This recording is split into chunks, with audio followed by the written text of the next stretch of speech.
Hello students, welcome to your channel Matchless Mentor. I am your English teacher Soma Verma, and today we are going to do the poem Keeping Quiet. Okay, this is from the book Flamingo and it is written by PABLO NERUDA. Now see students, first we have given in this PPT I have given about the poet, which you may go through, and if I go through all these lines and all, it will become a little bit long. So it is better for you that you go through these lines. You hardly get any question from this about the poet, but the thing is that if you know about the poet, it will help you to understand the lines and the meanings of the poem and the expression of the poet better. So you can go through this about the poet. His lifespan is from 1904 to 1973, and this was his pen name. But he was a Chilean poet, and he wrote in green ink always. This is a very exclusive thing about him, that he always wrote in green ink. Okay, and this poem is also very exclusive. Now see, it is all about this. The poem begins on a note of quiet introspection. Now this is the summary of the poem which I have given in the beginning of the poem, but we will come back to this summary afterwards. After I finish the poem, again I'll come back to this summary. So first, today we will first begin the poem. Now this is stanza 1. Now before I begin, one thing I want to tell you all students, that this poem is a very special poem. You must have heard one saying by Lord Buddha, that there are so many things in the world which are extremely beautiful, but it is supposed that the most beautiful thing in this world is our inside. Okay, so here in this poem you will see the poet is asking his readers to be quiet and not to indulge in any other activities, but he wants his readers just to see inside of oneself. Okay, now let's begin. Keeping Quiet, stanza 1. Now we will count to 12 and we will all keep still. For once on the face of the earth, let's not speak in any language. Let's stop for a second and not move our arms so much. Now see, this is the picture what you get in your textbook only. Now this is the explanation. In the first stanza, the lines are quite easy.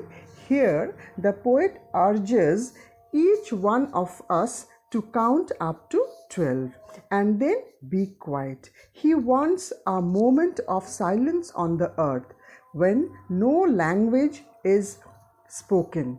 In this way, there will be no language barrier between people. No harsh words will be spoken. In this moment of silence, the poet does not want anyone to move their arms. He wants us to remain motionless. So actually it's very strange. सोच के देखो ना बच्चे, अगर just imagine that if we keep quiet and if we don't have any language, then there will be no fight, no quarrel. Just imagine. Now this is the second stanza. It would be an exotic moment without rush, without engines. We would all be together in a sudden strangeness. Here also hardly you have any word or anything to be explained about. See, this is the explanation I have given. Just go through it. The poet feels that such a moment of silence would be an unusual and exciting one. There will be no hurry or sound machines to pollute the atmosphere. It will be a strange and unfamiliar moment. In this unusual period, the bonds of humanity will get stronger. कुछ देर हम लोग अगर आंख बंद करके we imagine this situation, it will come to your mind that we won't speak anything and we won't do anything, and so there will be no noise, no rush, nobody will be in hurry. Okay, so this is the third stanza. The fisherman in the cold sea would not harm wells, and the man gathering salt would not look at his hurt hands. Means here the poet is talking, he has given two examples of two professions, that is fisherman and a man who gathers salt from sea and he sells in the market. So what he tells over here is that here actually the fisherman and this salt collector is actually depicting the whole community of human being. Now what he tells that in this moment of inactivity, when the fisherman would not be catching fish, hence the wells in the sea will be safe. The man who gathers salt will be able to tend to his wounded hands, for which he had no time earlier. Because you see, when we indulge ourselves, when we indulge into our very daily activities, and we get engrossed into that, we hardly take care of ourselves and we spoil our physique, we spoil our mind, we hardly stop, we just keep on going and aur chahiye. In that mode we keep on running and we just indulge in those competition and we forget about ourselves कि हम एक human being भी है, हमारे अंदर भी एक अंदर में एक आत्मा है, and we have to take care of that also. We have to take care of our health also. Those things we just simply ignore. Now the man who gathers salt will be able to tend to his wounded hands, for which he had no time earlier. Thus human beings will not destroy nature, and both nature and humans will be able to recover from their wounds. Okay, so this is what the poet says in the third stanza. Now just look into the fourth stanza. This stanza is actually very important. Those who prepare green wars with gas, wars with fire, victories with no survivors, would put on clean clothes and walk about with their brothers in the shade doing nothing. Now see, at the end of this video I have given the literary devices used. There we will discuss about the literary devices, because in the middle if I discuss, you people may forget, so I have given it at the end. So here the poet is talking about green wars who are actually spoiling our environment. Green wars with war with environment. Green war means war with our environment. And wars with fire, victories with no survivors. So at the end of the victory, when the war is over, when the battle is over, hardly any people find anybody to enjoy that victory. युद्ध के बाद कोई बचता ही नहीं कि उसका victory को enjoy करे. Okay, so this is the situation what the poet is talking about. The poet now speaks of those who wage war against humanity or environment. They create war of all kinds. He says that such men should stop their activity, shed their clothes stained with the blood of humanity, put on new clothes and walk with their brothers, building brotherhood. The poet implies that the war-torn world should be replaced by one with an atmosphere of peace, brotherhood and harmony. Okay, so see the lines that those people who would fight the war, and if they don't have anything to say, they won't fight. So what will they do? They will put on clean clothes and walk about with the brothers, and universal brotherhood and harmony will be spread. Okay. Now this is the fifth stanza.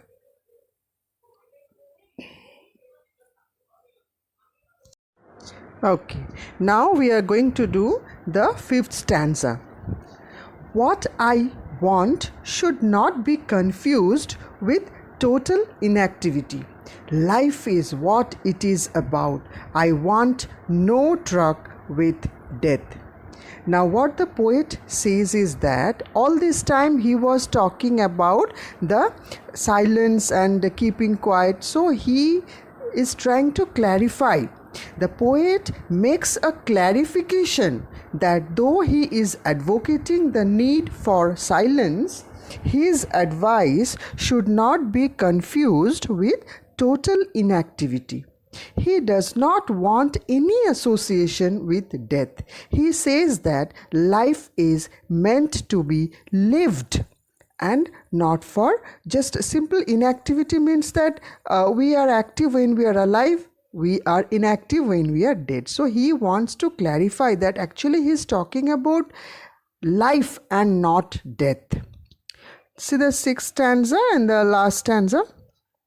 If we were not so single-minded about keeping our lives moving and for once could do nothing, perhaps a huge silence might interrupt this sadness of never understanding ourselves and of threatening ourselves with death.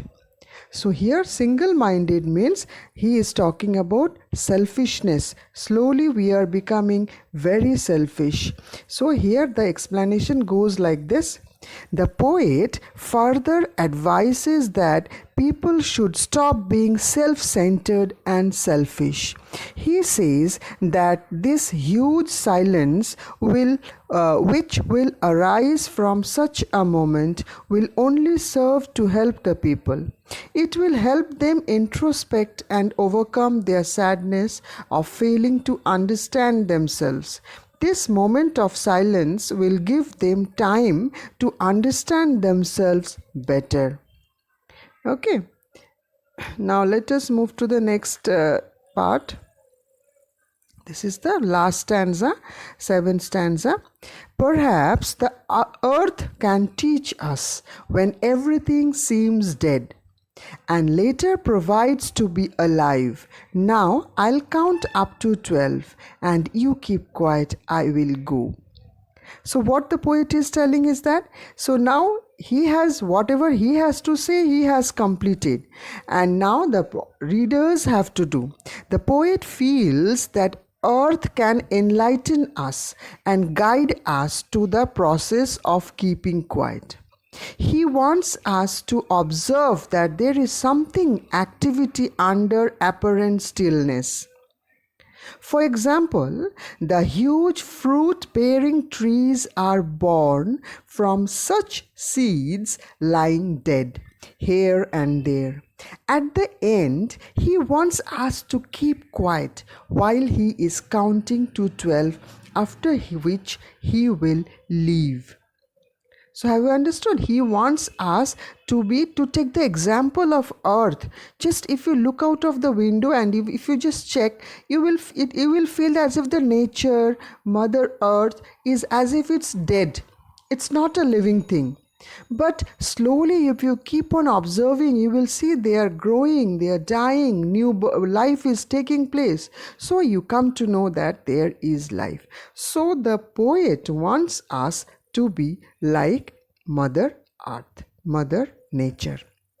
Now here are the poetic devices which I have used. Before I go to this, I would like to show you this 12 number. Few of the things which you have this thing, why the poet has used number 12, why he wants his readers to count up to 12. Now here you get questions on this, but this 12, it will be like 12, there is no significant reason for that. 12, we have 12 hours in a day, we have 12 numbers in a clock, and there are 12 months in a year. Okay, there are so many things. 12 has always been associated with all the other spiritual and all other things of our life. So here the poet simply he has taken that number 12. So you will give these two reasons. If you give in your answer, it will be enough. Now here you have the imagery. These are the poetic devices what the poet has used in this poem. Now what are they? First of all, you see imagery.